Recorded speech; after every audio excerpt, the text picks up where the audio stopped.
Hello, this is Jay from Cucumber Shop, and today we're looking at the Badem Acur.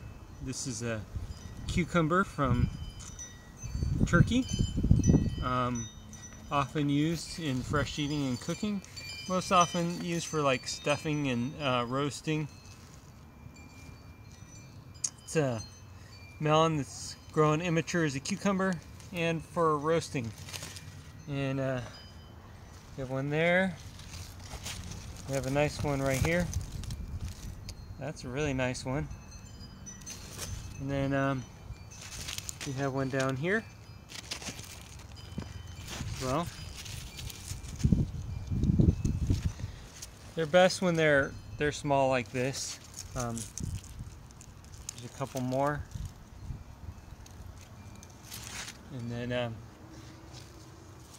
that's what the male flowers look like, and here's a female flower. And then I'm gonna come over here and look at that one and this one. So nothing big here, just planning out this little area. It was supposed to be a little better, but I think I had some watering issues, and so it didn't turn out as well as I had planned.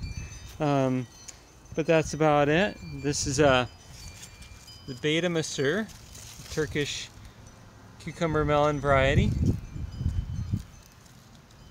from Turkey. If you have any questions for me, just let me know.